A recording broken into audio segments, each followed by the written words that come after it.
फेरि राजतन्त्रले के गर्यो भने बेइमान र अवसरवादी भातमाराहरूलाई मात्रै अनि उसले चाहिँ आफ्नो वरिपरि राख्यो। चित्रबहादुर केसीहरूको विचारमा संघीयताले देश टुट्छ।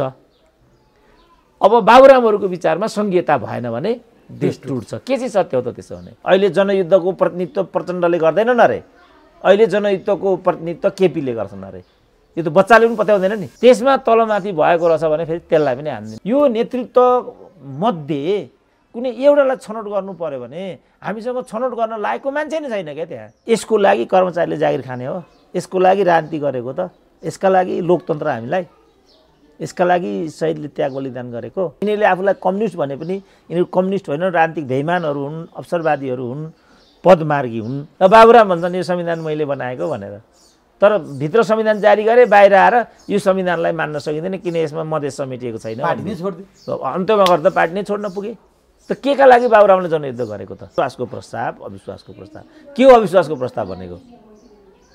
थपकन समर्थन फिर्ता लिनु, सिधिहाल्यो नि किस्सा त। त्यो संविधानको धारामा छैन, कसरी हुन्छ र भन्थे यिनीहरू खाए खुँदो अब रहेछ नि त। हाम्रो मतको दुरुपयोग हो नि त, हाम्रो मत हो नि त्यो त। त्यहाँ हाम्रो यी भातेले होइन भने पनि त्यहाँ त हाम्रो अधिकार छ, त्यहाँ त हाम्रो मत हो नि त। प्रचण्ड अलिकति पोलिटिकल छन्, केपी ओलीमा अलिकति अहङ्कार देखिन्छ। राजनीतिमा जे कुरा बाहिर देखिन्छ त्यो भित्र हुँदैन। तपाईँबाट यो होला जस्तो छैन, बरु कुनै संवैधानिक व्यवस्थापन मिलाएर तपाईँ आफ्नो ठाउँमा मलाई लैजानु राम्रो हुन्छ। पार्टीको अध्यक्षता सबभन्दा बेटर तपाईँहरूले बरु मलाई दिनुभयो भने म पार्टीलाई व्यवस्थित गराइदिन्छु। बसेर खाने ठुलो भुँडी भएको मान्छे मात्रै ठुलो हुन्छ भन्ने छ यहाँ। ठुलो भुँडी भएको मान्छे ठुलो हुन्छ? घिउ बेच्छ र तरवार बेच्छ होइन। प्रचण्ड र केपी ओलीमा केही पनि फरक छैन। आफ्नो नेतृत्व पङ्क्तिलाई भुत्ते बनाउने, अन्तत्वगत्वा आन्दोलनको शौर्य र चाहिँ रापतापलाई सिद्ध्याउने र ढलिमली गर्ने यो रहेछ भन्ने कुरा देखियो नि त। अब यसको सम्पूर्ण बेनिफिट अब काङ्ग्रेस जानेवाला छ र 2/3 उसले पाउनेवाला छ भविष्यमा। धर्मले पनि त्यही मेसेज दियो, व्यवहारले पनि त्यही मेसेज दियो। मैले यो कुरा लेख्दाखेरि मलाई नै क्रिस्चियन भन्ने मान्छेले यहाँ मलाई गौरव लाग्थ्यो, ओहो मेरो पनि भुँडी भयो भने त लाग्थ्यो मलाई। भरे त मूर्खको हुँदो रहेछ ठुलो भुँडी त। अब ठुलो भुँडी भएको मान्छे रिसाउने होला मसँग। फेरि मेरो घरमा त मेलम्ची अहिले पनि पानी आइरहेको छैन त। कृष्णबहादुरले त्यत्रो दण्ड किन बिहोर्नु पर्यो त, जुन अहिले शेरधनले बिहोर्नु परेन? मेरो टोटल 37 वर्षको मेरो ब्याङ्कमा चाहिँ ब्यालेन्स रहेछ 7 लाख टोटल। प्राडाको मेरो जहाजको पाइलट तरकारी व्यापारी भयो अहिले बिचरा युरोपमा। उठ्नुहोस् कमरेड भन्ने एउटा गुरिल्ला आएर चाहिँ उठा, बिचरा हालत थियो क्या उनको। र भाषण गर्दा गर्दै यो गोठाटारमा भाषण गर्दा गर्दै बिचरा चाहिँ दिवंगत भए। बैलगाडी भन्ने बाबुराम आफै मधेस गाडी भएका छन् त्यहाँ। एमसिसी पक्ष विपक्षको कुरा होइन, यो कसलाई प्रसन्न बनाएर चाहिँ सत्ता भोग्ने भन्ने कुरा मात्रै हो। यो अबको निकास भनेको होइन। अब निकासमा सूर्यप्रताप शाहको आँखा फुटाएको हुनाले आँखा फुटाउनेलाई नाक काटियो भने त्यो कुन ठुलो कुरा भएन। तर कीर्तिपुरको पुरै बजारै नाक काटिएको थियो भन्ने कुरा त एकदम भ्रामक छ। यो पार्टीको अध्यक्षता सबभन्दा बेटर तपाईँहरूले बरु मलाई दिनुभयो भने म पार्टीलाई व्यवस्थित गराइदिन्छु। तपाईँबाट यो होला जस्तो छैन, बरु कुनै संवैधानिक व्यवस्थापन मिलाएर तपाईँ आफ्नो ठाउँमा मलाई लैजानु राम्रो हुन्छ। त्यसो भने त उहाँ पनि राष्ट्रिय समस्या हो। किन उहाँहरूको पदीय झगडाले नै आज मुलुक गतिरोधमा छ। माधव नेपालहरू उहाँले भने जस्तो हो भने बादलहरू के हो त त्यसो भने? फेरि यो त दिउँसै रात पार्ने कुरा होइन यो। तर यो 100 भत्ताको अवधारणा मनमोहनले ल्याएको होला भन्ने पनि लाग्दैन मलाई चाहिँ। कहाँबाट आयो? मलाई 4-5 जनाले मैले ल्याएको यो मनमोहनको बजेटै मैले बनाएको भन्ने लुवाङ्गेहरू पनि मैले बाटामा चाहिँ भेटेको थिएँ। डाक्टर साहब तपाईँलाई एभरेस्ट नेपालमा हार्दिक ल हस् धन्यवाद। प्रचण्ड र बाबुराम जति बेला शान्ति प्रक्रियामा आए त्यति बेला एउटा टेलिभिजनमा अन्तर्वार्ता दिँदा हामी कार्यकारी पदमा जाँदैनौँ, हामीभन्दा अर्को जेनेरेसनलाई हामी कार्यकारी पद दिन्छौँ, हामी बाहिरै बस्छौँ भनेको थिएँ। त्यो उनीहरूको टिक्नै सकेन, 1 वर्ष पनि टिक्न सकेनन्। त्यसपछि उनीहरू प्रधानमन्त्रीकै कुर्सीमा मरिहत्या गर्छन्। त्यो किन बोलाइरहेछन् त्यति बेला तिनीहरूले? त्यही भनेको उनीहरूले अब यही अघि तपाईँ प्रश्न जुन पूरक जे प्रश्न तपाईँले गर्नुभएको छ यसको उत्तर त्यो नै हो। किनभने यिनीहरू प्रतिबद्ध छैनन्, यिनीहरूको गन्तव्य निश्चित छैन। किनभने यिनीहरू आधारभूत मान्छे होइनन्। यिनीहरूले आफूलाई कम्युनिस्ट भने पनि यिनीहरू कम्युनिस्ट होइनन्, राजनीतिक बेइमानहरू हुन्, अवसरवादीहरू हुन्, पदमार्गी हुन्। मैले कतिचोटि भनेर आएको थिएँ नि त, मेरो 52 सालको पिएचडीको निष्कर्ष थियो यो। यिनीहरू राजनीतिक मान्छे होइनन् है, यिनीहरू कम्युनिस्ट होइनन्, यिनीहरू चाहिँ अवसरवादीहरू हुन्, पदमार्गी मात्रै हुन्, पदका लागि यिनीहरू भवन्डर गरिरहेछन् है भन्ने चाहिँ मेरो 52 सालमा विश्वविद्यालयले स्वीकृति दिएको विद्यावारिधीको रिपोर्ट हो यो। यहाँ जुन कुरा यिनीहरूले साबित गरेर देखाइदिए। अब त्यसपछि मैले त खालि केही टेस्ट केसको आधारमा मैले त्यो निष्कर्ष निकालेको थिएँ। पछिबाट माओवादीले जनयुद्ध थालेपछि त माओवादीले त एउटा शक्ति त्यहाँ देखायो। उसले त नेपालको प्रहरीलाई हराइदियो, शाही सेनाको कान ठाडा बनाइदियो। त्यो त जोक थिएन नि, त्यो त शक्तिको आधारमा गरिएको कुरा थियो। म अलिकति हच्केँ, ओहो मेरो निष्कर्ष गलत भयो कि क्या भन्ने भयो। अब अहिले उनीहरू त कहाँ देख्नु, कहाँ आइपुगे यिनीहरू। त्यसो भए यस्तो भन्न मिल्छ डाक्टर साहब, 10 वर्ष जनयुद्ध भयो, जुन बेला सुरुवाती दिनमा डाक्टर साहबले पनि विश्वास गर्नु भएको छ, आफ्नै लेखप्रति नै डाक्टर साहब सशङ्कित हुने अवस्था आएछ। अहिले भन्नुभयो नि तपाईँको थेसिसमै सशङ्कित हुने अवस्था, अहिले त पुष्टि भयो भने जस्तो। त्यसो भए 10 वर्षको जनयुद्ध धोका भयो नेपाली जनतालाई भनेर हामी निष्कर्षमा पुग्यो भने गलत हुन्छ कि? त्यसमा त के, त्यो त कुनै किन प्रश्नै छैन। उनीहरूले त्यहीँ के ल्याएको छन्, जुन दिन उनीहरूले जनयुद्धको श्री गणेश गरे, त्यो जनयुद्ध श्री गणेश गर्ने सम्बन्धी जुन पर्चा दस्तावेज हो, त्यसमा उनीहरूले हामी सर्वहारा वर्गको अधिनायकत्व कायम नहुँदासम्म अविचलित र अविश्रान्तिक तवरले सम्झौताहीन जनयुद्धको बलिवेदीमा पार्टीलाई होम्दैछौँ भनेर त उनीहरूले जनयुद्ध थालेको छ। अब आज त्यहाँ छ त पार्टी, आज त्यो बाटो हो त। यो बाटोबाट सर्वहारा वर्गको अधिनायकत्व कायम हुन्छ? त्यस्तो यी ठगी भन्ने कुरा त यहीँ प्रष्टै देखिन्छ नि। यो त धोका मात्रै होइन, चरम धोका हो, यसमा कुनै विवादै छैन। अर्को यहीमा म फेरि अर्को एउटा प्रश्न जोडेँ है डाक्टर साहब। जस्तो जनयुद्ध हुनुभन्दा अगाडि संयुक्त जनमोर्चा नेपाल भन्ने उनीहरूको पार्टी थियो, वैधानिक पार्टी थियो, संसदमा 9 सिटको प्रतिनिधित्व पनि गर्थ्यो। त्यति बेला हामी सुन्थ्यौँ यो संसद भनेको खसीको टाउको राखेर कुकुरको मासु बेच्ने। डाक्टर साहबले पटक पटक यो उदाहरण पनि प्रयोग गर्नुहुन्छ भनेरै उनीहरूले 52 सालमा बन्दुक समाएका थिए। तर 52 पछि 62-63 हुँदै 64 सालको संविधान सभापछि अहिलेसम्मको अभिगत हेर्ने त त्यही मासु बेच्न उनीहरू अग्रपङ्क्तिमा गएर त्यही पसलको लागि लुछाचुरी गर्दैछन् भने यहाँ पनि अर्को धोका भएन? अनि त्यो ठगी भन्ने प्रश्नै भइगयो नि त। त्यो उनीहरूको मोर्चा हो, त्यो पार्टी होइन। पार्टीको चुनावी मोर्चालाई उनीहरू त्यस्तो भन्छन्। अहिले पनि यो राष्ट्रिय के जनमोर्चा भन्ने छ नि, चित्रबहादुरवाला, त्यो पनि त मसालको चुनावी मोर्चा त हो नि। उनीहरूको त्यस्तो हुन्छ।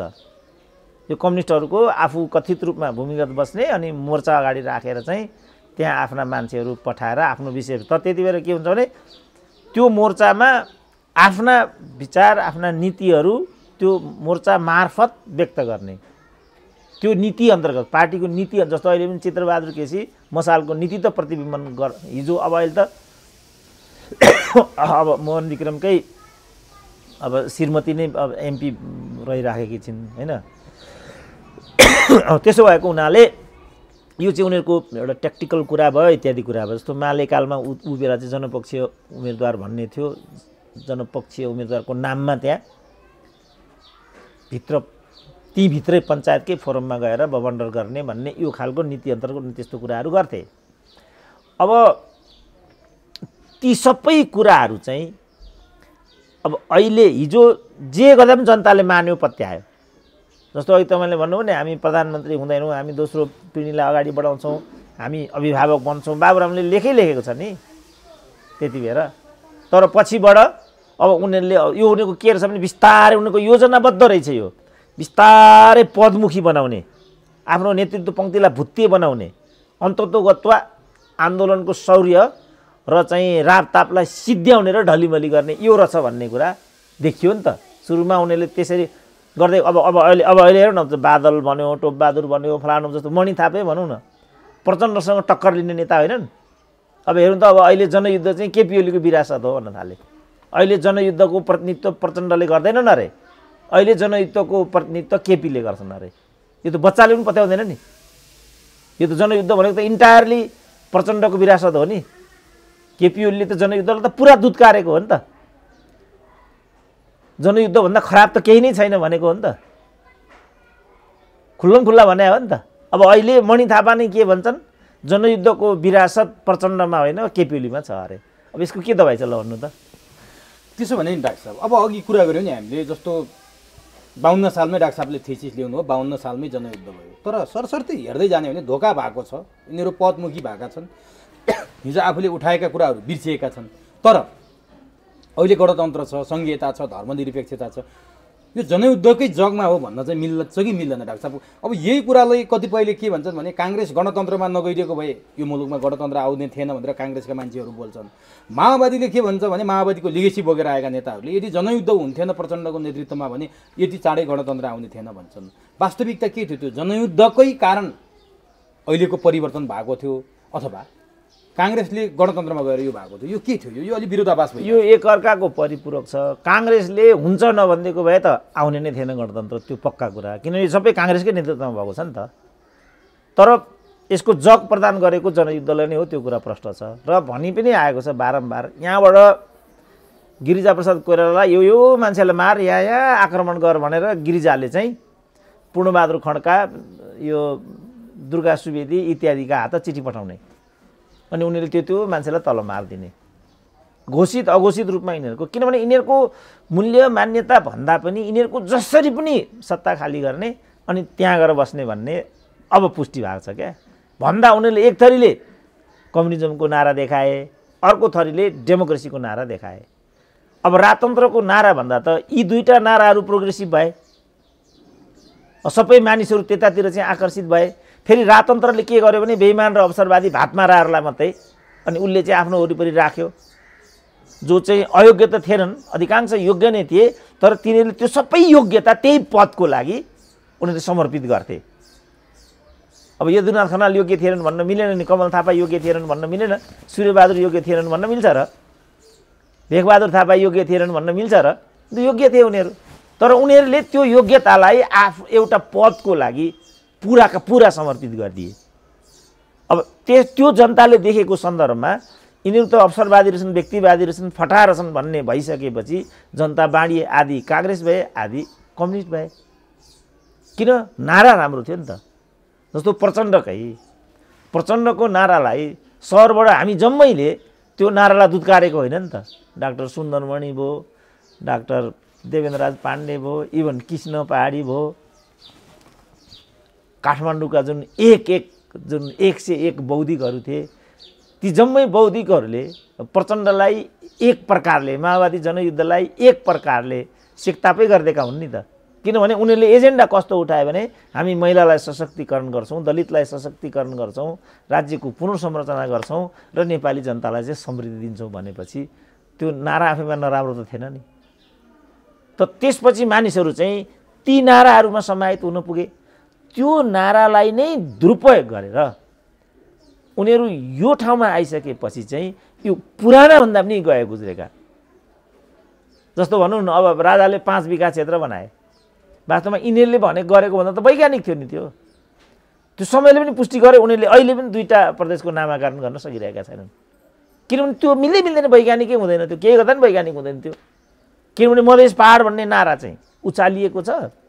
अब मधेसलाई त फेरि चोक्टा गरेर पहाडमै गाभिएको छ।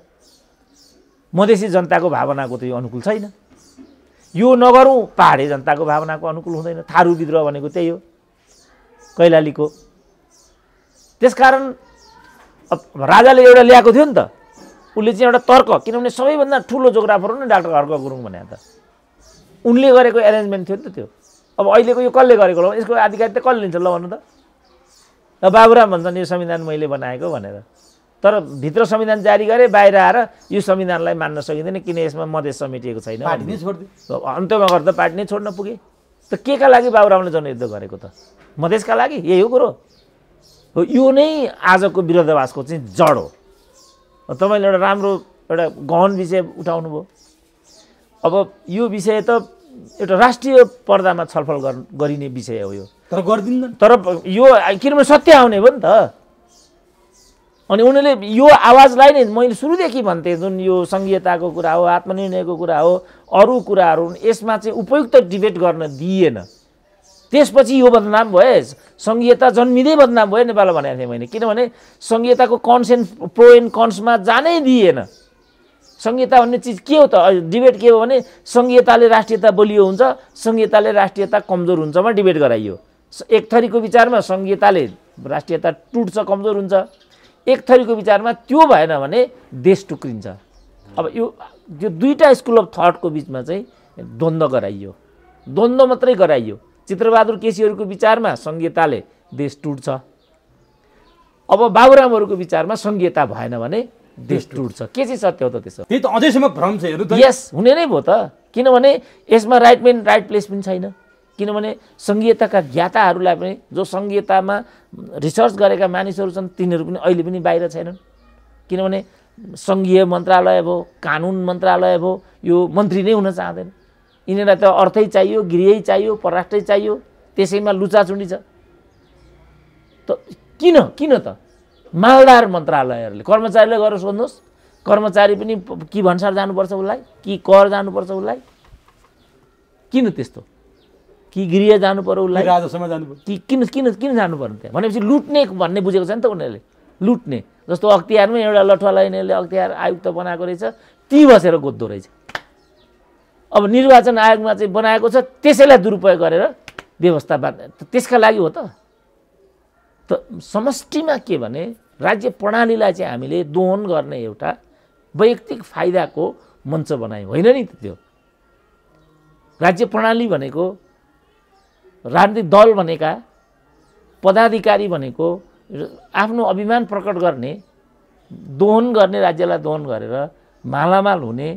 हिजो मलाई एउटाले अस्ति नै म भेट्न गइरहेको थिएँ कर्ण साक्यलाई, उद्यमी हुन् नि, कर्ण साक्य भेटौँ भनेर म गइरहेको थिएँ। उहाँले भन्दै हुनुहुन्थ्यो अब कोभिडको के असर पर्यो, कस्तो पर्यो त भन्दा, डाक्टर साहब मैले जीवनमा पहिलोचोटि बैङ्कको लोन लिनु पर्यो भने, जीवनमा पहिलोचोटि मैले बैङ्कको लोन लिएर घरबार चलाउनु पर्यो भने। अनि केमा तपाईँलाई यस्तो कसरी लोनै आउने चाहिँ कहाँ आइपुग्यो त स्थिति भन्ने, मैले अप्ठ्यारोमा छन् इत्यादिमा छ भन्ने कुरा त मलाई थाहा थियो होइन। किन तपाईँलाई यस्तो लोनै लिनुपर्ने अवस्था चाहिँ किन, के गर्ने? अब नातिहरू पढाउनुपर्छ, इत्यादि पढाउनुपर्छ। लिङ्कन स्कुलमा नातिहरू पढ्छन्, वर्षको 25-30 लाख एउटै नातिको मैले त्यहाँ तिर्नुपर्छ।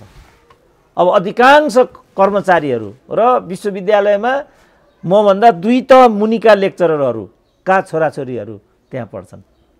कहाँ आउँछ त त्यो पैसा? अनि यो कर्ण साक्यले मलाई भन्थे यो कुरा तपाईँले उठाइदिनु भए हुन्छ, अधिकांश जो भ्रष्ट कर्मचारी हुन्छन् ती कर्मचारीका छोराछोरी त्यहाँ पढ्छन्।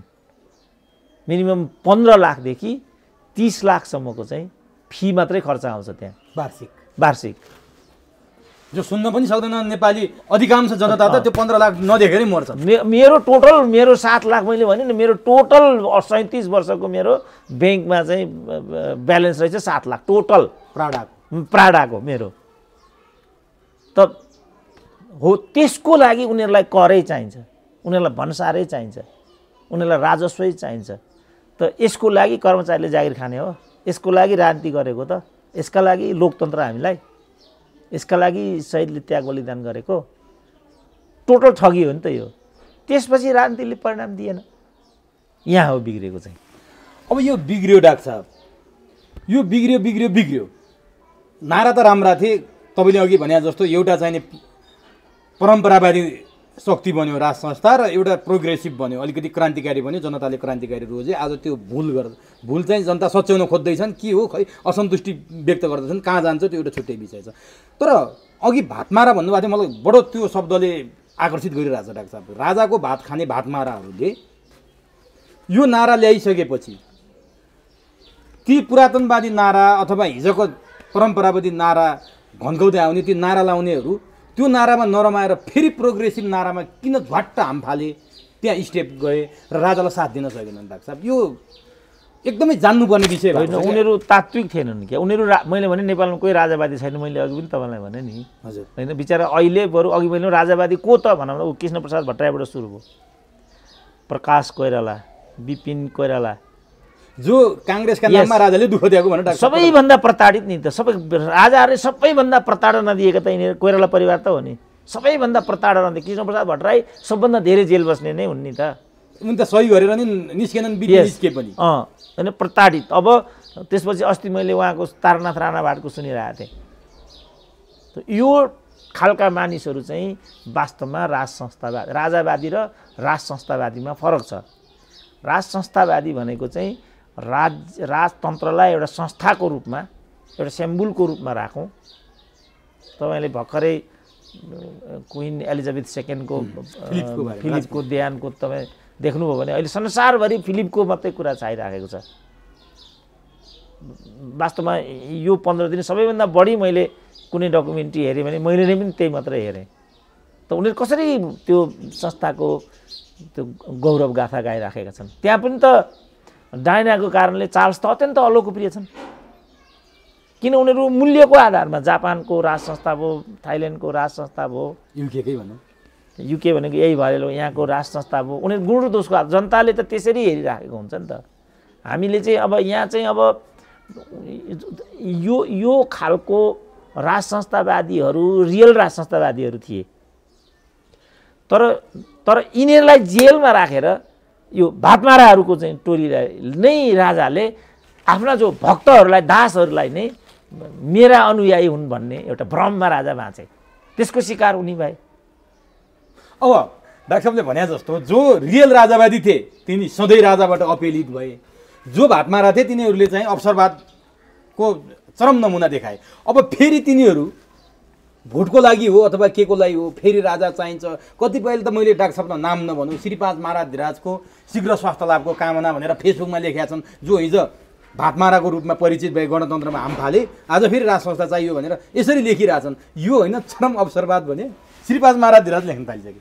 अब यो उनीहरूले त्यो गरे भने त्यो कुनै ठुलो कुरा नै भएन, किनभने उनीहरू तात्विक मान्छे नै होइनन्, उनीहरू स्वार्थी मानिसहरू हुन् होइन। उनीहरूले जस्तो भनौँ राप्रपाकै 24 सिट थियो, त्यो त हाम्रो आमाहरूले दिएको भोट हो नि। त्यो हाम्रो आमाहरूको चाहिँ के भने राप्रपा भनेको राजासँग जोडिएको पार्टी हो भन्ने हाम्रो आमाहरूको बुझाइ थियो। हाम्रो आमाहरूको जो पिँढी छ ती कोही काङ्ग्रेस थिए होला, कोही एमाले थिए होला, कोही मधेसवादी थिए होला, घपलग गएर भोट हालिदिए।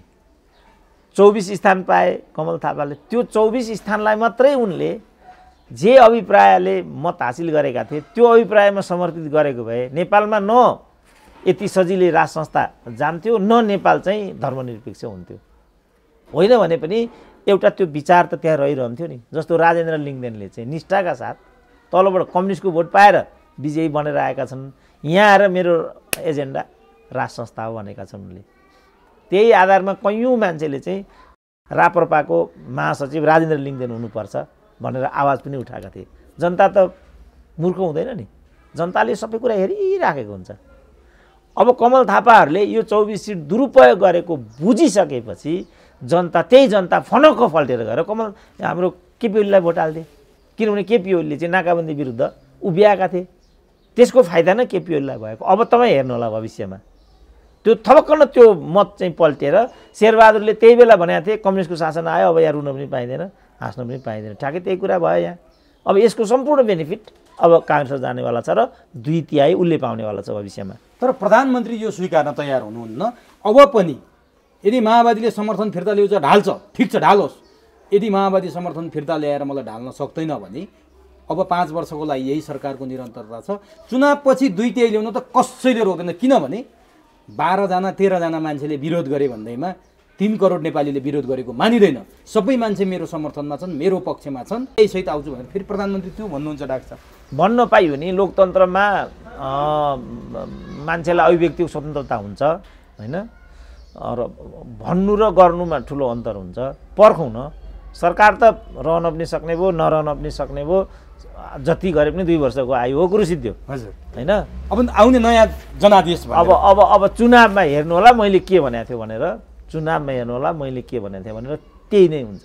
किनभने यिनीहरूले त 2/3 त नेपाली जनताले क्यालकुलेसन गरेर दिएको हो नि, किनभने अस्थिरता नै हाम्रो विकासको जड भयो भन्ने नेपाली जनताको बुझाइ भयो।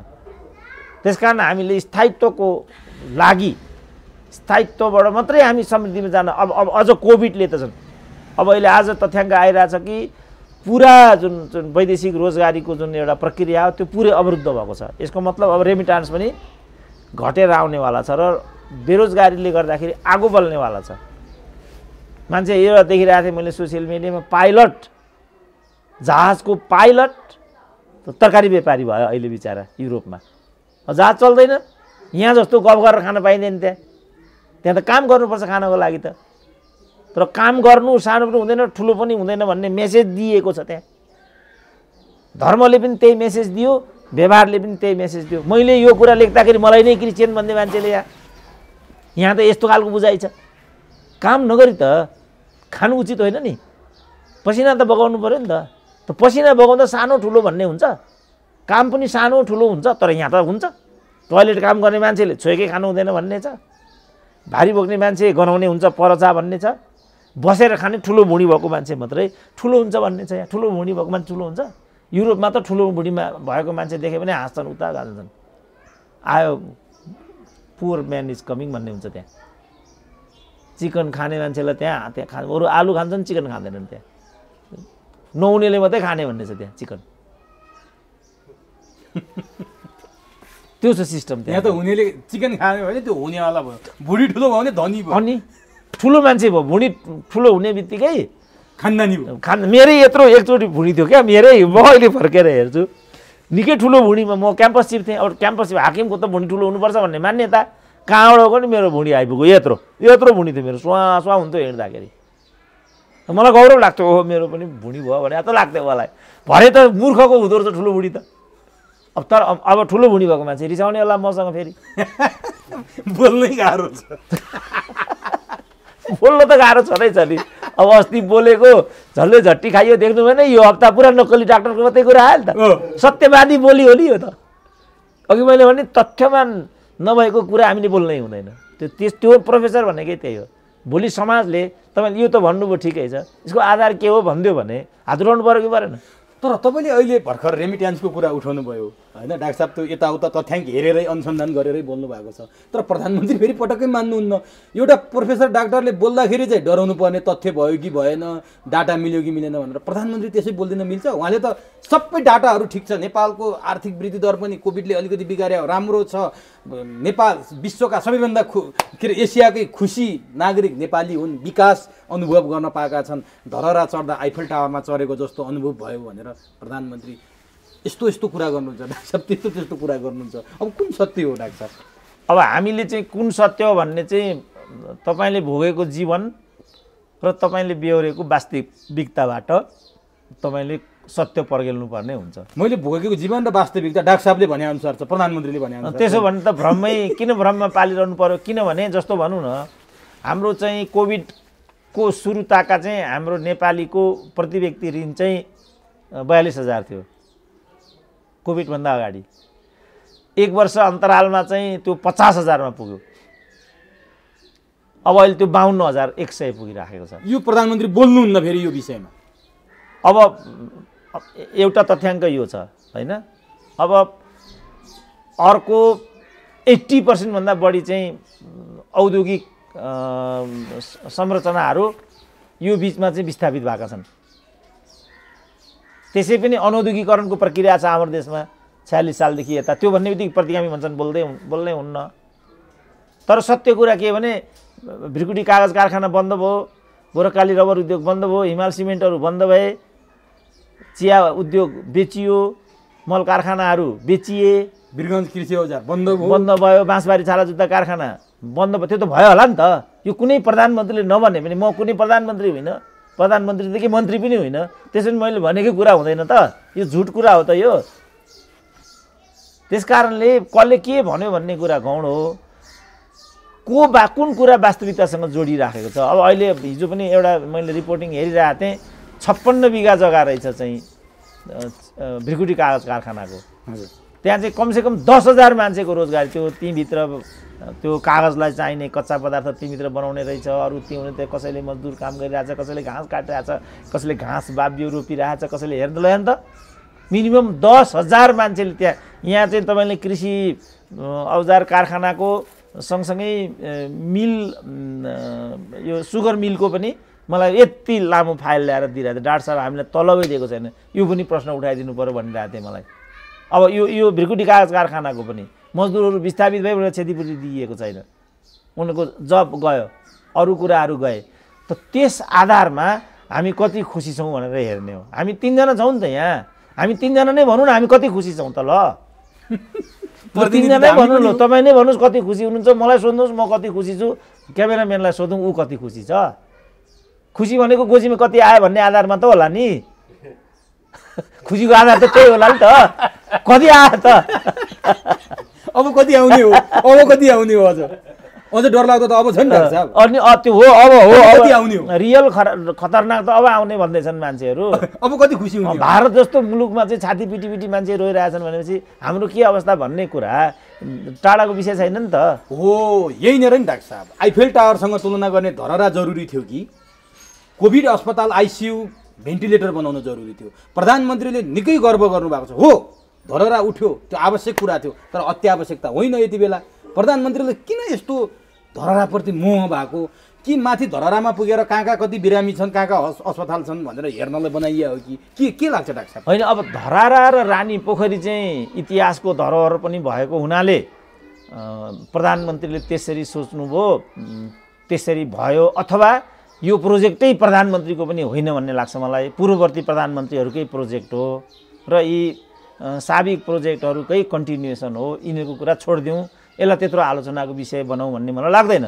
तर प्रधानमन्त्रीकै क्षेत्रमा 1 अरबको चाहिँ अर्को आइफेल टावर बन्दैछ भनेर मैले सुनेको छु। हो, त्यो हो। त्यसलाई त रोक्न सकिन्छ नि त बाबा। त्यो त यहाँ चाहिँ के भने बाबुरामले भन्न बिराए के गरे म जान्दिनँ, तर प्राथमिकताको आधारमा यी सब काम गरौँ न भन्ने चाहिँ नेपाली जनताको चाहना हो। जस्तो अहिले हाम्रो प्राथमिकता डेफिनेटली कोभिड हो र हाम्रो चाहिँ प्राथमिकता चाहिँ भेन्टिलेटर हो, ग्यासकै अब के अरे अक्सिजनकै कुरा अहिले आइराखेको छ।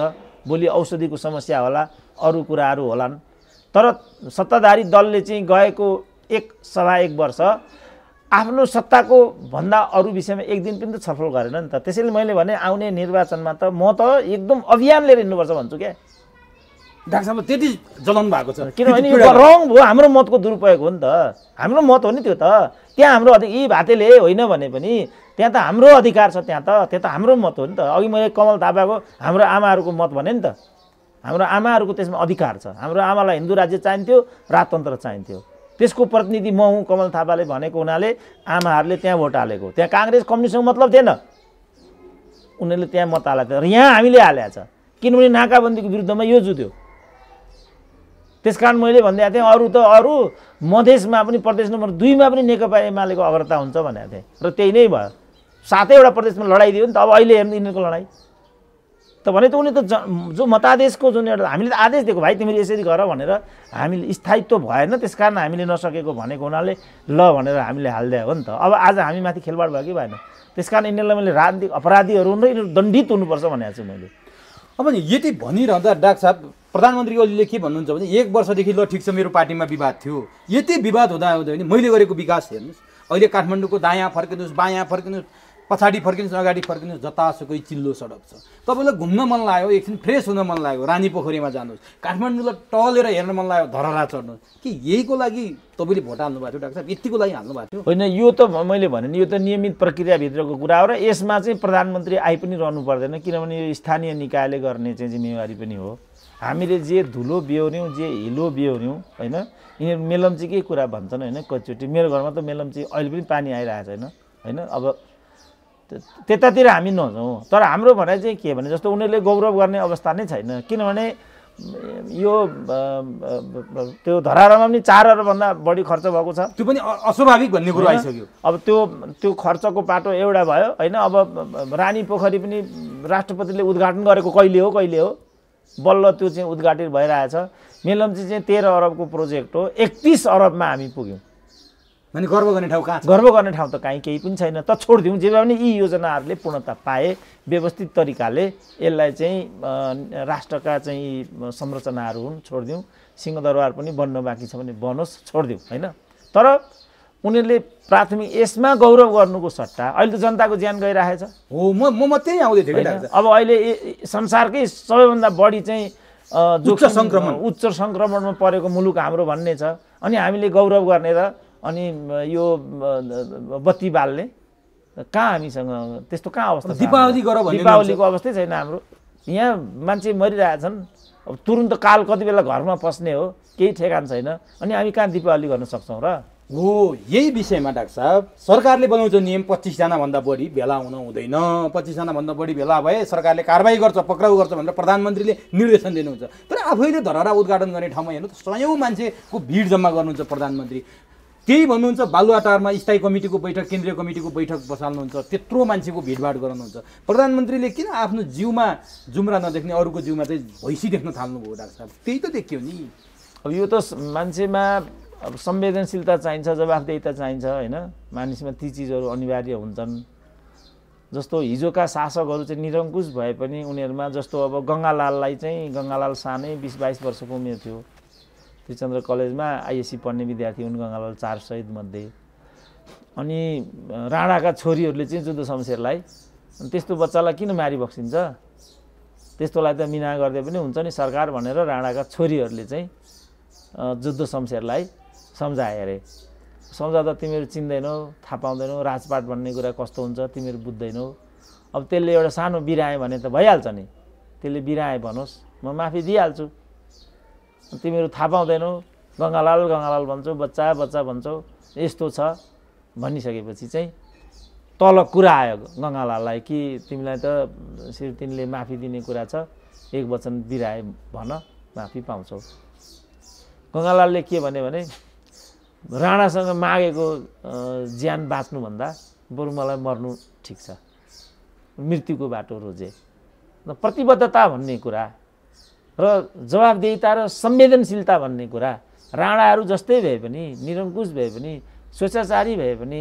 धर्म कर्म सामाजिक जिम्मेवारी जवाबदेहितामा उनीहरू जस्तो भनौँ न जुद्ध शमशेरकै कुरा हो नि त्यो यहाँ जङ्गबहादुरको भनेर मिसकोट गरिरहेको देख्छु म सोसियल मिडियामा त्यो जङ्गबहादुरले होइन त्यो जुद्ध शमशेरकै पालाको कुरा हो भूकम्प गयो नि त 90 सालको भूकम्प जसको सन्दर्भमा अहिले धरारा ठडिरहेछ त्यो सन्दर्भमा जुद्ध शमशेरले के आदेश दिएका थिए भनेदेखि भूकम्पमा क्षतिपूर्ति इत्यादि गर्ने क्रममा राहत वितरण इत्यादिमा कसैले तलमाथि गर्यो भने देन इन देयर त्यसलाई काट्दिए हुन्छ मसँग बक्साउने लिइरहनु पर्दैन किनभने त्यति बेला सबै कुराहरू न्यायहरू सबै कुराहरू सिद्धिनबाट नै हुने थियो त्यति बेला 5 जना साक्षी राखेर काट्दिए हुन्छ 5 जना साक्षी राखेर काट्दिनु त्यो कुरा मसँग सोध्न आउनै पर्दैन तर भने उनले तर त्यसमा तलमाथि भएको रहेछ भने फेरि त्यसलाई पनि हान्दिनु भन्दै हुन्थ्यो भने त फटाइ त नगर्ने भयो नि त मान्छेले त्यसकारण राणाहरू निरङ्कुश पनि थिए स्वेच्छाचारी पनि थिए पारिवारिक पनि थिए सबै कुराहरू थिए तर उनीहरूको जवाबदेहितामा उनीहरूको कुनै पनि कम्प्रोमाइज थिएन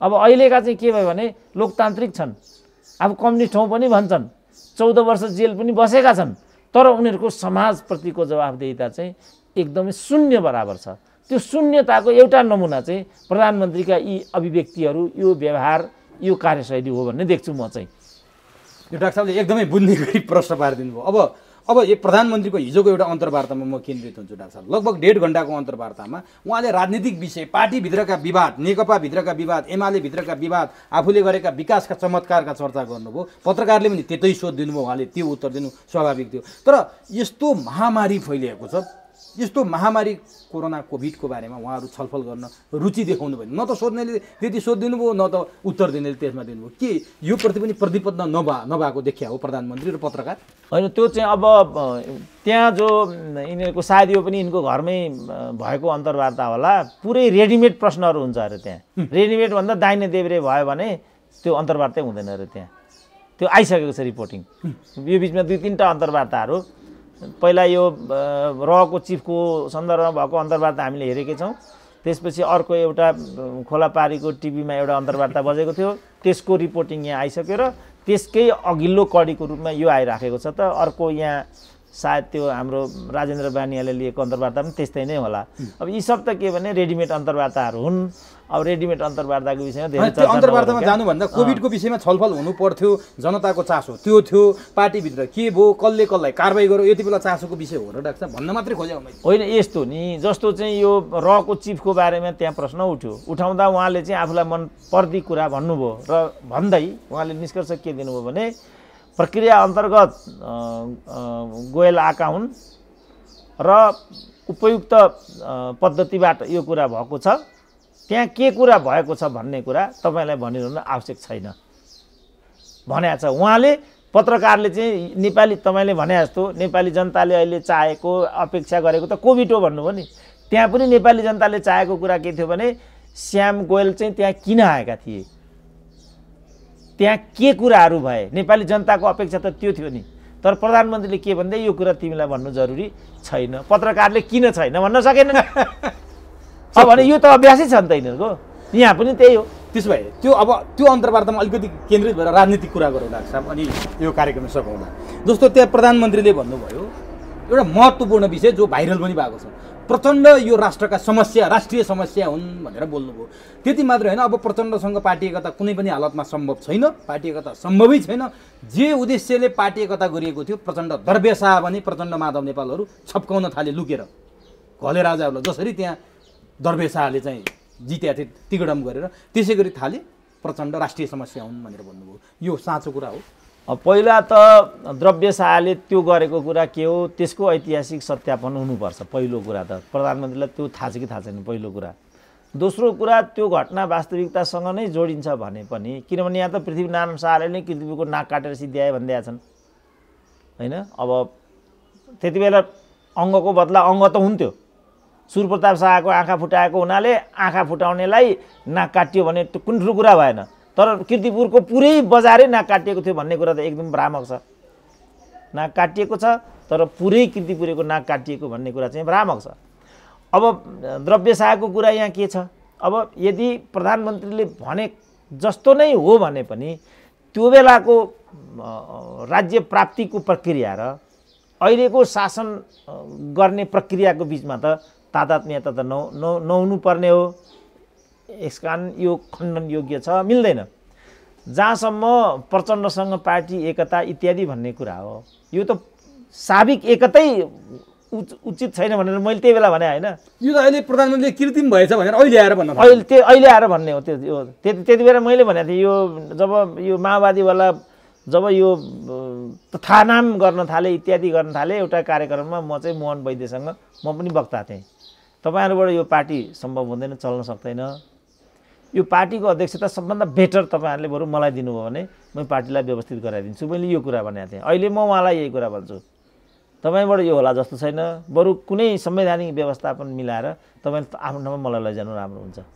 होइन भने तपाईँ केही नेता भनेको त 100 वर्षपछिको कुरा देख्छ कि देख्दैन भन्ने आधारमा कोही नेता भइराखेको हुन्छ। त उहाँले त अब यही भनौँ न, यिनीहरूको यो एकता कथित एकताको नाटक 2 वर्ष न भयो। यो 2 वर्ष पनि नदेख्ने एकता गर्दै हिँड्नुहुन्छ। यस्तो पनि एकता स्वार्थको सम्मिलन पनि पार्टी एकता हुन्छ कहिले? पार्टी एकता भनेको सैद्धान्तिक जस्तो उहाँलाई थाहा छ, अथवा उहाँ त जेलमा हुनुहुन्थ्यो, उहाँले त्यो कुरा थाहा पाउनु भएन होला। त्यति बेला नेकपा माले चाहिँ बन्ने प्रक्रियामा एकपछि अर्को समूहमा त्यहाँ आउने प्रक्रिया हुन्थ्यो। कमसेकम 45 समूहहरू त्यहाँ समाहित भएको भन्ने छ होइन। अब यहाँ यिनीहरूले भनिरहेछन्, वामदेवले नै अस्ति 45 समूह भन्दै थिए, 12-15वटा समूह जस्तो लाग्छ मलाई चाहिँ। अब म कम्युनिस्टको 4th भाग लेख्दैछु, फेरि त्यसलाई केलाउनु पर्ला। तर उनीहरू चाहिँ कोही 41 भन्छन्, कोही 45 भन्छन्। जे होस् बढीभन्दा बढी समूहहरू त्यहाँ समाहित हुने प्रक्रिया थियो र त्यो समाहित हुने क्रममा चाहिँ समाहितको आधार भनेको चाहिँ जहिले पनि सैद्धान्तिक हुन्थ्यो। तपाईँहरूको रुसलाई हेर्ने दृष्टिकोण यो रहेछ, चिनलाई हेर्ने दृष्टिकोण यो रहेछ, जनमत सङ्ग्रहलाई हेर्ने दृष्टिकोण यो रहेछ, राष्ट्र संस्थालाई हेर्ने दृष्टिकोण यो रहेछ, शान्ति क्षेत्रलाई हेर्ने दृष्टिकोण यो रहेछ, हाम्रो यो छ, यसमा यो छ, यस्तो गरौँ कस्तो गरौँ भन्ने कुरा मिलिसकेपछि मात्रै अनि पार्टी एकता हुन्थ्यो। अब यहाँ त यिनीहरूको जुन 5 बुँदे भएको छ, त्यो 5 बुँदेमा कहीँ पनि यो कुरा छैन। खालि आलो पालो प्रधानमन्त्रीत्व गर्ने, फलानु गर्ने, यस्तो गर्ने भन्ने कुरा मात्रै यहाँ छ। त्यसकारण स्वार्थको एकता कहिले पनि पार्टी एकता हुन सक्दैन थियो। यो कुरा समयले सिद्ध गर्यो। अब प्रचण्डलाई राष्ट्रिय समस्या भन्नु, अब आएर प्रचण्डलाई राष्ट्रिय प्रधानमन्त्रीको तहबाट त्यो भनिनु मैले त उपयुक्त छैन। किनभने प्रचण्डले पनि सम्पूर्ण रूपमा आफूलाई नङ्ग्याएर केपी ओलीलाई दुत्कारेको छ, यो कुरा सत्य हो। केपी ओलीले पनि त्यसरी नै त्यसलाई प्रतिवाद गरे भने त्यो असत्य हुँदैन। तर प्रधानमन्त्रीको कुर्सीमा बसेर एउटा अर्को नेतालाई राष्ट्रिय समस्या भन्नु उपयुक्त हुँदैन। किनभने त्यसो भने समाधान के हो त? त्यसो भने उहाँ समाधान हो त? त्यसो भने त उहाँ पनि राष्ट्रिय समस्या हो। किन उहाँहरूको पदीय झगडाले नै आज मुलुक गतिरोधमा छ। उहाँहरू बराबर राष्ट्रिय समस्या हो, 50-50 हो। उहाँहरू घिउ बेच र तरवार बेच, एक छटाङको पनि उहाँहरूमा फरक छैन। यो कुन सन्दर्भमा भन्नुभयो उहाँले भने, जस्तो एमालेमा आउनुभयो, पार्टी मिलाउनु भयो एमाले र ऊ, तर द्रव्य शाह भनेर छप पार्न खोज्नुभयो हामी निशस्त्र हतियार नभएका घलेहरूलाई। माधव नेपाल, झलनाथ, वामदेवहरूले कब्जा गरिदिनु भयो र आज पार्टी नेकपाको यो हालत बनाइदिनु भयो। काङ्ग्रेसमा रामचन्द्र पौडेल, कृष्ण सिटोला र शेरबहादुरको बिचमा खेलिरहनु भएको छ, त्यहाँ पनि अहिले त्यस्तै गर्दै हुनुहुन्छ। त्यसकारण प्रचण्ड राष्ट्रिय समस्या हो भनेर भन्नुभयो क्या मैले। पार्टी अर्को पार्टीमा जाने, खेल्ने, पार्टी फुटाइदिने। अब तर व्यवहारमा हेर्दा त्यो देखिँदैन। उहाँहरूले त घले बनाएको त टोपबहादुरलाई देखिन्छ, रामबहादुरलाई देखिन्छ, मणि थापालाई देखिन्छ, 7 जना त मन्त्री नै बनाइराख्नु भएको छ। त्यो त आँकडासँग मिल्दैन त्यो कुरा त। फेरि यति उहाँले भन्नुभएको कुरा सारमा हो तर रूपमा त होइन। फेरि त्यसो भने यी बादलहरूलाई चाहिँ के भन्नुहुन्छ त उहाँ? फेरि त्यसो भने माधव नेपालहरू उहाँले भने जस्तो हो भने बादलहरू के हो त त्यसो भने फेरि यो त दिउँसै रात पार्ने कुरा होइन यो मिल्दैन सत्यसँग मिल्दैन उहाँले चाहिँ प्रधानमन्त्री भनेको देशको अभिभावक हो उहाँले त्यो भाषामा जाने होइन मिलेर हामी शासन सञ्चालन गरौँ हामीले नै ल्याएको प्रणाली हो एउटै चाहिँ ढुङ्गामा हामीहरू छौँ म तर्फबाट पनि केही कमजोरी भएका छन् भने त्यसलाई म हृदयङ्गम गर्न तयार छु तर साथीहरूले जसरी चाहिँ बबन्डर गर्न खोजिरहनु भएको छ जस्तो प्रचण्डले त अरू कुरामा चाहिँ अनेक हत्खण्डाहरू जस्तो अब माधव नेपालहरूसँगै मेरो लभ परेको छ इत्यादि अत्यन्तै आपत्तिजनक अभिव्यक्ति हो नि त्यो रामचन्द्र पौडेल इत्यादिसँग उहाँले खेलेको कुरा सत्य हो तर उहाँले पनि त शेरबहादुरसँग खेल्नु भएको छैन होला महन्त ठाकुरहरूसँग खेल्नु भएको छैन होला भन्न सकिन्छ त उहाँले त त्योमा के भन्नु भने म प्रधानमन्त्रीको हिसाबले शेरबहादुरसँग भेट्नु महन्त ठाकुरसँग भेट्नु इभन प्रचण्ड र माधव नेपाललाई पनि फोन गरेर भेट्न खोजिरह उहाँ बालुवाटार नआइदिने मैले त उहाँहरूलाई पनि भेट्न खोजिरहेको छु मैले कहाँनिर गल्ती गरेँ प्रचण्डले त फोन गरेको प्रचण्डले त्यो फोनले व्यापार गर्नुभयो मैले फोन गर्न नमिल्ने प्रचण्डलाई भेटौँ भनेर मैले महन्तलाई भेट्न खोजेँ शेरबहादुर खोजेँ माधव नेपाल मेरो गल्ती कहाँनिर छ एउटा कार्यकारी प्रधानमन्त्रीको हैसियतले भेट्नु गलत हो नेताहरूले भन्नुहुन्छ फेरि त्यो पनि ठिकै जस्तो लाग्छ होइन त्यो क्लियरिकल कुरा हो मुख्य कुरा चाहिँ के भने किन यो झगडा भएको भन्ने हो क्या यो किन झगडा भयो भने 2.5 वर्षको प्रधानमन्त्रीत्व हो झगडाको जड त्यति हो प्रचण्ड र केपी ओलीको यो भयो त्यति हो माधव नेपालसँग चाहिँ उहाँले माधव नेपाललाई अध्यक्ष चाहियो हारेर आएको मान्छेलाई अध्यक्ष चाहियो अनि अब मैले अध्यक्ष छोडिदिनु पर्यो त्यसकारण झगडा हो माधव नेपालसँग भन्नुहुन्छ हो होइन अब माधव नेपाल कुरा त त्यो हो होइन भन्ने कुरा केही छैन तर हुँदै पनि त दलभित्र त दलीय पद्धतिबाट नै यस्ता कुरालाई निर्क्युल र निरूपण गर्नुपर्छ नि त पर्दैन भन्नुहोस् न तपाईहरु जस्तो हामी यहाँ कुरा गर्न लाग्यौँ यिनी दुईजना कुरा गर्न लाग्यौँ भने प्रश्न उत्तरमै हाम्रो कचाकुचुक भयो भने त्यसलाई एउटा विधिबाट नै निरूपण गर्ने हो ल नि तपाईको प्रश्न मलाई मन परेन म उठेँ भन्न पाएँ त तपाईँ उत्तरै तपाईको मलाई चित्तबुद्ध भएन तपाईसँग अन्तर्वार्ता लिनुभन्दा बरु मैले छोडेँ भन्न पाइन्छ त त्यो विधि हो त भने ठिक छ डाक्टर साहब अब यो कुरा तपाईँ र मेरो चाहिँ अलिकति विरोधाभासपूर्ण भयो हामी अर्को प्रसङ्गमा जाउँ न पो हो त तपाईको यो ठिक छ तपाईको कुरामा तपाईको प्रश्नमा मैले भने जस्तो उत्तर भएन होला ठिकै छ कुनै अर्को प्रसङ्गमा जाउँ न बाबु यो हो नि प्रक्रिया त मलाई चाहे जस्तो तपाईले प्रश्न गर्ने तपाईले चाहे जस्तो उत्तर मैले दिने हो भने त हामी दुईजना नै भएनौँ नि यहाँ तपाईको अस्तित्व तपाईसँग छ मेरो अस्तित्व मसँग छ जजमेन्ट त तल श्रोताहरूले गर्ने हो अब उहाँहरूले पनि जस्तो यी हामी भनिरहेछौँ नि उहाँहरू दुईजनाको बिचमा केही पनि अन्तर छैन माधव र केपीको बिचमा माधव केपी पर दुईजना भन्नाले यी जम्मै भनौँ न यो जुन हाम्रो जुन नेतृत्व छ नि यो नेतृत्व मध्ये कुनै एउटालाई छनौट गर्नु पर्यो भने हामीसँग छनौट गर्न लायकको मान्छे नै छैन क्या त्यहाँ खालि प्रस्तुति माधव नेपालको अलिकति सफ्ट छ व्यवहारमा क्या प्रचण्ड अलिकति पोलिटिकल छन् केपी ओलीमा अलिकति अहङ्कार देखिन्छ यति मात्रै कुरा हो तर उहाँले तपाईँले भने जस्तो यो छलफलबाट समाधान गर्न सकिन्थ्यो भने जस्तो केपी ओलीले माधव नेपाललाई भेट्न खोजेको बालुवाटारमै बोलाएको आफै फोन गरेर बोलाएको माधव नेपालले अस्वीकार गरेको पार्टी कार्यालयमा नभेटेको एक्लै मात्रै भेटौँ भन्दा नि नमानेको त्यसकारण उहाँकै रोजाइमा होटल मेरिटमा भेटेको भनेर प्रधानमन्त्री भन्नुहुन्छ मैले त मेरो तर्फबाट हर सम्भव प्रयास गरेको छु उहाँको मनै प्रचण्डतिर छ मनै पेरिस डाँडामा छ त मसँग कसरी मिल्नुहुन्छ भनिदिनु भयो त्यस्तो हो र होइन त्यो सत्य हो भनिगा त प्रचण्डले हाम्रो लभ परेको र त्यो लभ अहिले पनि जारी छ अदालतले मात्रै हामीलाई डिभोर्स गराइदिएको हाम्रो प्रेम भने ढाँटेकै छैन त एकचोटि होइन 100 चोटि भनेको छ र उनीहरूको अनहोली एलायन्स छ यसमा दुई मत छैन तर बादलहरू पनि छन् टोपबहादुरहरू पनि छन् त बाबु मैले भने 7 जना मन्त्री त अहिले पनि माओवादी तर्फका चाहिँ केपी ओली क्याबिनेटमा छन् के हैसियतले छन् भन्नु त एमाले भइसक्यो उनीहरू त एमालेको स्थायी कमिटीमा गइसक्यो कतिजना त्यसरी पनि भइन्छ त एमाले त्यसकारण यी यसलाई पनि हामी जोड नगरौँ यी बाई प्रोडक्ट हुन् रिसारिसमा उत्पन्न भएका प्रतिक्रियाहरू हुन् मुख्य कुरा चाहिँ के हो भन्दाखेरि सुरुदेखि नै जुन कमिटी पद्धति अनुकूल केपी ओलीले व्यवहार नगर्नाले यो भएको भन्ने उनीको भनाइ छ र मैले देख्दाखेरि केपी ओलीको स्वास्थ्य एकदमै प्रतिकूल भएको हुनाले अधिकांश समय त उहाँले चाहिँ के भने अस्पताल नै नआउनु पर्यो अब अहिले पनि यो कोभिडको अन्तरालमा झन्नै 13 महिना उहाँ सिंहदरबार नजानु भएको भन्ने छ हो कि हैन इमानदार भन्ने हो भने त केपी ओलीको त वास्तवमा रेस्ट नै गर्ने समय हो नि त इमानदार हुने हो भने तर मान्नुहुन्न त केपी ओली रिजल्ट हुन् कारण प्रचण्ड हुन् मैले यो अघिल्ला अन्तर्वार्ताहरूमा धेरैचोटि भनिसकेको छु तर यदि इमान्दार भन्ने हो भने त केपी ओलीको पावर सेयरिङ गर्न त ढिलो भइसकेको छ नि त यो हो तत्त्व कुरा चाहिँ। अब को आयो को आएन को मेरिट होटल मेरिट होटलको नाम पनि त्यो विज्ञापनको लागि गरिएको हो कि? मलाई लाग्छ यो विज्ञापन त्यो होटलको किन नयाँ होटल हो त्यो विज्ञापनको लागि योजनाबद्ध मेरिट होटलको नाम आएको हुनुपर्छ भन्छु म त्यहाँ।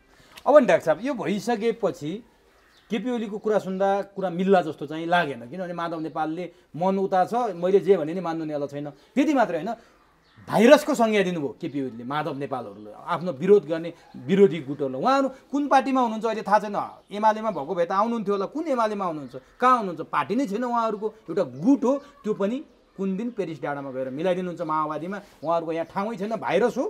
अब कि कारबाही भोग्नु पऱ्यो कि राजनीतिक जीवन नै सकिन्छ, समाप्त पारिदिन्छु म, समाप्त हुन्छ भनेर बडो चेतावनीपूर्ण भाषामा बोल्नुभयो, त्यो सम्भव छ?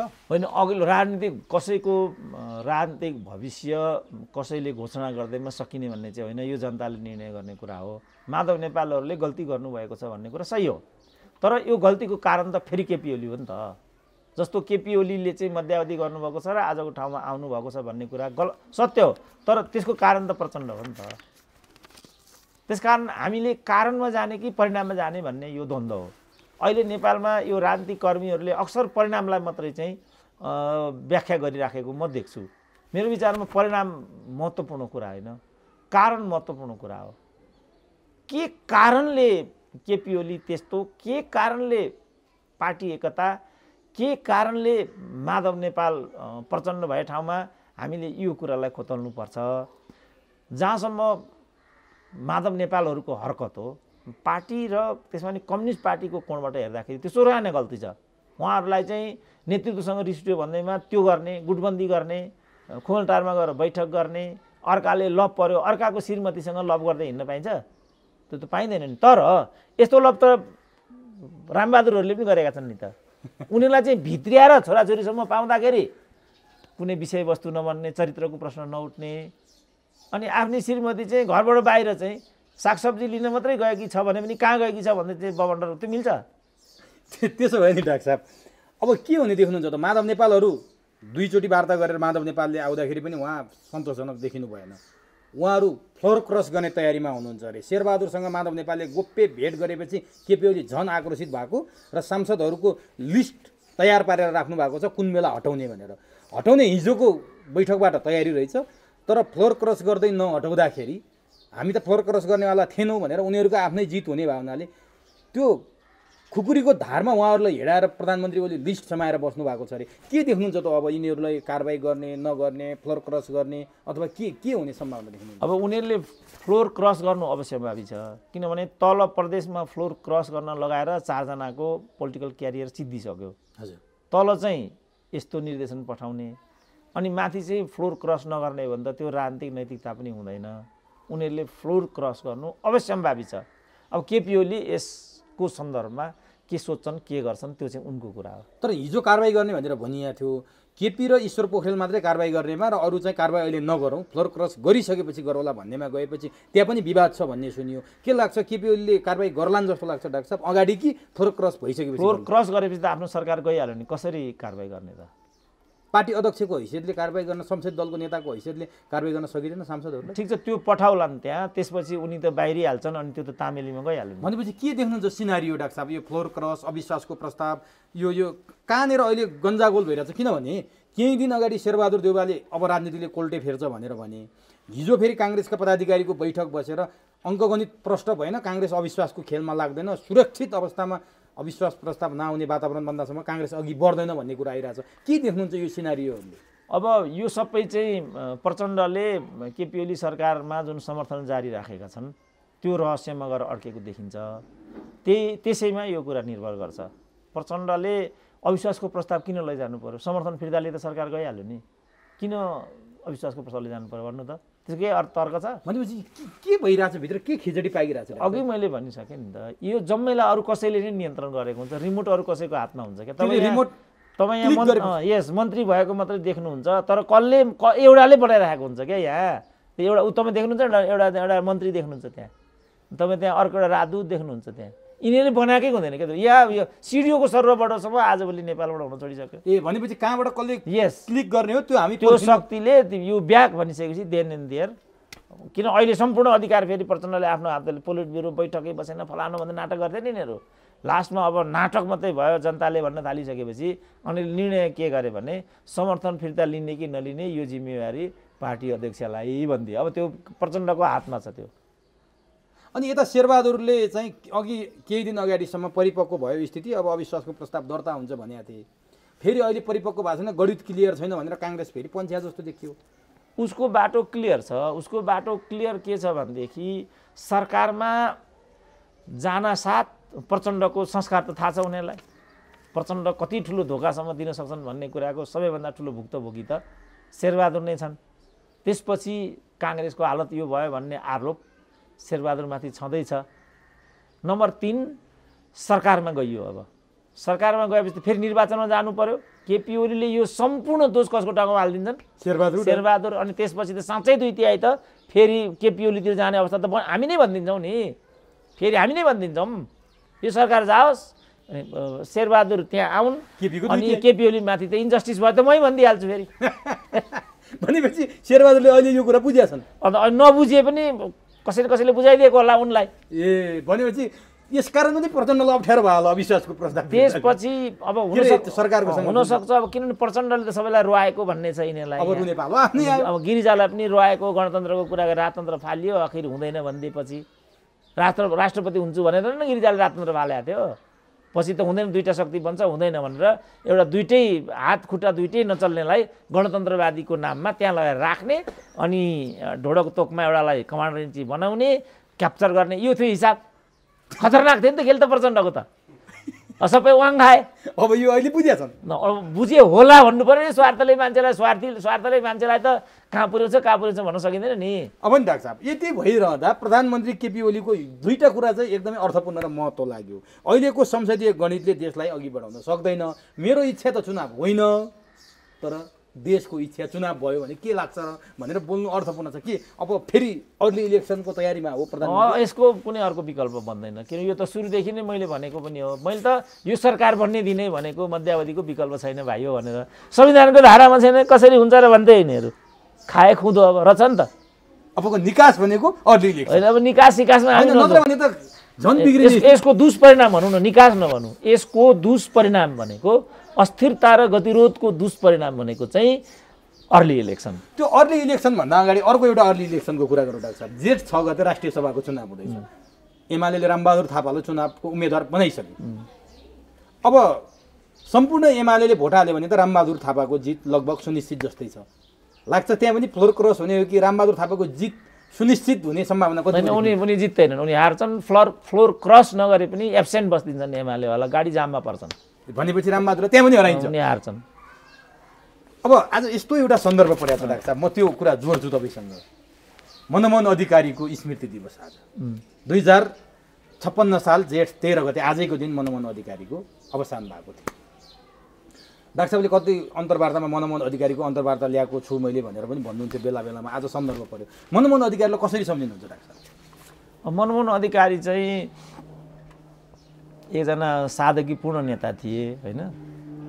शान्तिपूर्ण सङ्क्रमणबाट नेपालमा कम्युनिस्ट राज ल्याउनुपर्छ भन्थे। 8 सालमा कम्युनिस्ट पार्टीमाथि प्रतिबन्ध लागिसकेपछि 13 साल वैशाख 3 गते चाहिँ पार्टीमाथिको प्रतिबन्ध फुकुवा गर्ने सन्दर्भमा एउटा विज्ञप्ति जारी गरियो। टङ्कप्रसाद आचार्य प्रधानमन्त्री थिए। त्यहाँ चाहिँ नेकपा शान्तिपूर्ण समाजवादको पक्षमा छ र वैधानिक नायकत्व मान्छ भन्ने किसिमको बेहोरा परेको थियो। तीबाट नेपालको कम्युनिस्ट आन्दोलनमा सुधारवाद हावी भयो र यो सुधारवाद कम्युनिस्ट आन्दोलनबाट भित्र प्रवेश गराउने नेता चाहिँ यिनै मनमोहन थिए भन्ने भएपछि उनको सम्पूर्ण राजनीतिक जीवन चाहिँ एक खालको अकर्मण्य जस्तो अवस्थामा व्यतीत भयो। तर 47 सालमा जब नेकपा एमालेसँग पार्टी एकता गरिसकेपछि उनको भाग्य चम्क्यो। तैपनि उनलाई एउटा लाचार प्रधानमन्त्रीको रूपमा एमाले दुरुपयोग गर्यो, पार्टीको संवैधानिक अध्यक्ष बनायो, उनलाई कुनै मन्त्रालय पनि दिएन। मलाई लाग्छ मन्त्रालयविहीन प्रधानमन्त्री नेपालको इतिहासमै उनी एकजना मात्रै रक्षा मन्त्री प्राय प्रधानमन्त्रीसँग हुन्थ्यो, त्यो माधव नेपालले कुनै केही मन्त्रालय खालि राजदरबार सम्बन्धी भन्ने मात्रै थियो। यिनीहरू पटक्कै विश्वासै गर्दैन थिए, किनभने मनमोहन भनेको त भनिहाले नि, यिनीहरू पिँधबिनाको लोटा भन्थे अघि चाहिँ क्रान्तिकारी हुँदा चाहिँ।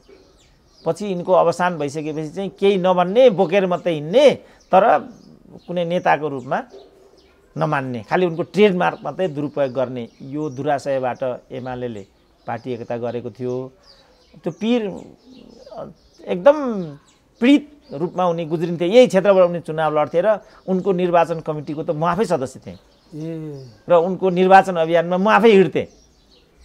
तर एउटा तपाईँले भन्नुभयो नि यसरी दुरुपयोग गर्थे भनेर, गर्वको कुरा चाहिँ नेपालकै पहिलो जननिर्वाचित कम्युनिस्ट प्रधानमन्त्री त मनमोहन अधिकारी हो, जसले जे भने पनि। र त्यो सँगसँगै 9 महिनाको शासनकाललाई एमालेको 9 महिनाको शासनकाल सम्झिँदा अथवा वृद्धहरूले पाउने सामाजिक सुरक्षा भत्ता 100 रुपियाँबाट सुरु गरेको, आफ्नो गाउँ आफै बनाऊ जस्ता अभियान ल्याएको 9 महिने शासनकालमा सबैले सम्झिने पात्र त मनमोहन नै हुने होइन र डाक्टर? अब मनमोहनको पालामा त्यो भयो भन्ने कुरा चाहिँ आयो, किनभने त्यो वृद्ध भत्ताको कुरा पनि, किनभने कम्युनिस्टहरूले बुढाबुढी मार्छन्, छोरीचेली भन्दैनन् भनेर बदनाम गरेका थिए नि त यिनीहरूले। तर उल्टो बुढाबुढीलाई त 100 दिदिए। अब त्यही बढेर अहिले 2000 भयो। यिनीहरूले ल्याएको लोकतन्त्रको सबैभन्दा एउटा प्रशंसित बुँदा पनि त्यही एउटा मात्रै छ अहिलेसम्म। न युवालाई यसले केही दियो, न महिलालाई केही दियो, न किसानलाई केही, कसैलाई मलसम्म दिएर नि किसानको कुरा गर्दाखेरि त।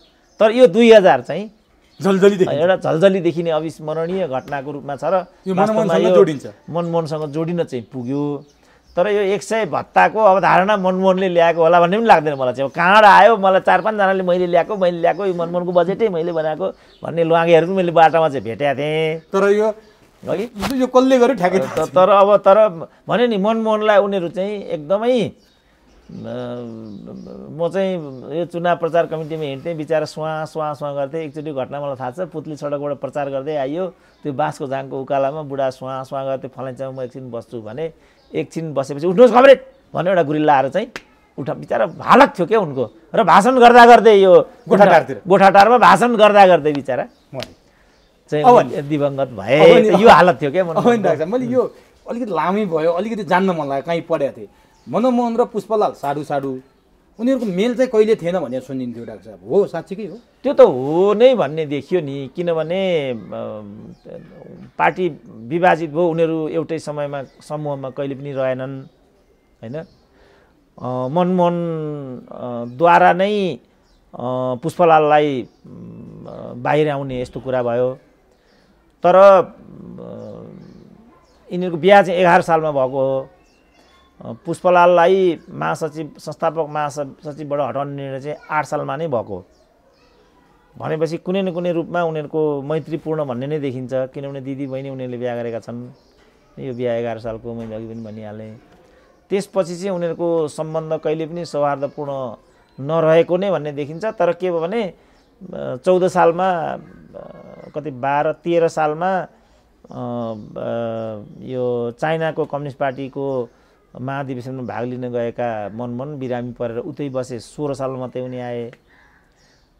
17 सालमा त राजाको टेकओभर भइहाल्यो। 14 सालमा पार्टी महासचिव केशवचन्द्र रायमाझी भइहाले। त्यसपछि मनमोहन 5-6 वर्ष जेल बसे। पुष्पलाल चाहिँ बनारसतिर भए। तर उनीहरू कहिले पनि एउटा समूहमा रहेनन्। 35 सालमा पुष्पलालको देहावसान भयो। त्यसपछि चाहिँ साहना र मनमोहन मिलेर नेकपा मार्क्सवादी बनाए। त्यो हिसाबले पुष्पलालको विरासतसँग त मनमोहनको काहीँ न काहीँ सम्बन्ध जोडिएकै देखिन्छ। तर त्यो सम्बन्ध तिक्ततापूर्ण थियो, कटुतापूर्ण थियो भन्ने बाहिरी रूपमा सामग्रीहरू चाहिँ इतिहासमा उपलब्ध हुँदैनन्।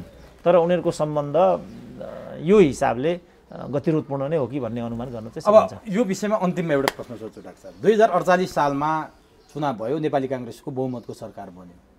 त्यति बेलै महाकाली सन्धि गर्न खोजिएको र काङ्ग्रेस एक्लै भए हुनाले अथवा मदन भण्डारीले अत्यन्तै विरोध गरे हुनाले काङ्ग्रेसको सरकार ढालेर चुनाव गराइयो र एमालेलाई ठुलो पार्टी बनाइयो भारतद्वारा भनेर कहीँ कतै पढेको थिएँ मैले। त्यसपछि मनमोहन अधिकारीको विरोध र तटस्थता, मनमोहन अधिकारीले विरोध गरे र मनमोहनलाई नि 9 महिनामै ढालेर फेरि चुनाव गरेर शेरबहादुरको नेतृत्वमा महाकाली सन्धि पारित गरियो। जुन महाकाली सन्धि पारित गर्नलाई मनमोहनलाई निकै अप्ठ्यारो भएको थियो, पार्टीभित्रबाट प्रेसर र तटस्थ बसे मनमोहन अधिकारी, भोट हालेनन्, बिरामी भएर अस्पतालमा बसे भन्नेसम्मका कुरा देखिन्छन्। महाकाली सन्धि र मनमोहन कसरी जोडिन्छन् डाक्टर, यति भनिदिनु अनि छोड।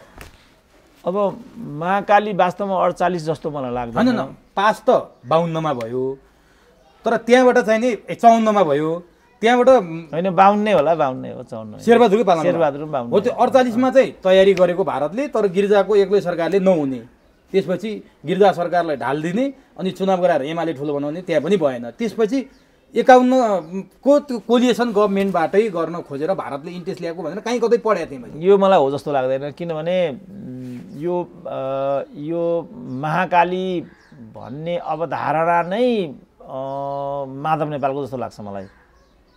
किनभने महाकाली भन्ने चाहिँ टनकपुरको कारणले उत्पन्न भएको हो। टनकपुर राजाकै पालामा भएको। टनकपुर भनेको त बाँध न हो, यो बाँध चाहिँ राजाकै पालामा बनेको थियो। अनि भारतले चाहिँ नेपालको भूमि अलिकति त्यहाँ अकुपाई गरेको हुनाले त्यसलाई वैधता दिनु थियो। गिरिजाले यो वैधता दिएर आए अनि 47 को संविधान अनुसार चाहिँ 2/3 मात्रै यस्तो गर्न पाइने भन्ने व्यवस्था थियो। अनि किन तपाईँले यस्तो गर्नुभयो भनेर यहाँ प्रश्न उठ्यो। सन्धि सम्झौता भन्ने कुरा अब विवाद भयो। अनि प्रश्न भइसकेपछि यो सन्धि होइन, मैले त समझदारी गरेको हो भनिदिए, विषय अदालतमा गयो, अदालतले सन्धि हो भनिदियो। यो समस्या जिउँका तिउँ रह्यो।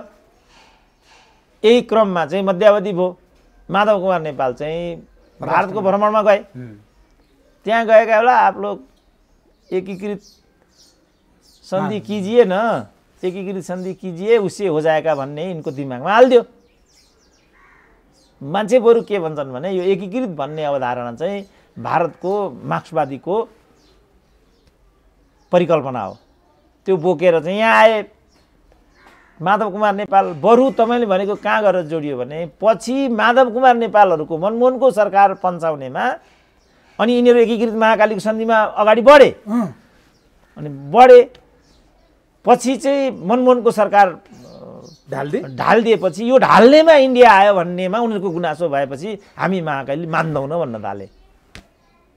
अनि पछि त गरे फेरि, अनि पछि कार्यदल बन्यो। अनि कार्यदल बनिसकेपछि उसले के गर्यो भनेदेखि तिमीहरूको सरकार बन्ने बिग्रिने कुरामा हामी हात हालिदिँदैनौँ भन्ने कमिटमेन्ट आएपछि उनीहरू फेरि महाकाली गर्न चाहिँ अगाडि सरेपछि यो मैले गरेको र तैँले गरेकोमा होडबाजी हुन्छ। अनि मनमोहनको चाहिँ एमा के थियो डाक्टर साहब त्यति बेला? मनमोहन चाहिँ माधव कुमार नेपालकै कठपुतली थिए। तटस्थ बसे भन्ने सुनिन्थ्यो। तटस्थ बसेन, तटस्थ उनको चाहिँ हस्पिटलमै भर्ना भए मनमोहन त्यो भोट हाल्नुपर्छ भन्ने पीडाले भन्ने चाहिँ कहीँ कतै मैले लेखेँ। उनी एब्सेन्ट जस्तो बसे। एब्सेन्ट किन बसे भनेदेखि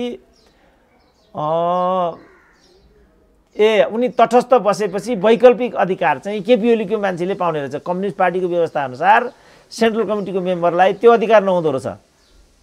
वैकल्पिक सेन्ट्रल कमिटीको अल्टरनेटिभ मेम्बरलाई त्यो अधिकार नहुँदो रहेछ। माइनोरिटी के अरे कोही माथिल्लो कमिटीको एउटा एब्सेन्ट भयो भने त्यो एब्सेन्टिजको अधिकार अल्टरनेटिभले प्रयोग गर्न पाउँदो रहेछ। अनि अल्टरनेटिभमा चाहिँ देवराज घिमिरे भन्ने एकजना थिए केपी ओलीका भक्त, तिनलाई प्रयोग गरे। मनमोहन चाहिँ एब्सेन्ट बसे भनेर। अनि यसरी महाकाली सन्धि, यसरी महाकाली त्यो कुरा चाहिँ त्यो हो। अनि एब्सेन्ट बस्नु नै उनको योजनाबद्ध थियो, देवराजलाई प्रमोट गर्नको लागि यस्तो गरिएको थियो भन्ने अपटिक पनि फेरि उनकै टाउकामा। यसरी मनमोहन सम्झिम डाक्टर साहब सन्दर्भ ठ्याक्कै डाक्टर साहबसँग अन्तर्वार्ता लिने दिन मनमोहन सम्झिने दिन परेछ, जो चाहिँ चुनाव प्रचार पनि कमिटीमा बसेर गर्नुभएको छ। डाक्टर साहबले सबै मिल्यो, समय दिनुभयो, अत्यन्तै महत्त्वपूर्ण भनाइ राखिदिनु भयो। मनमोहन अधिकारी सम्झिने अवसर पनि बन्यो। यसको लागि डाक्टर साहबलाई ल हस्, धन्यवाद।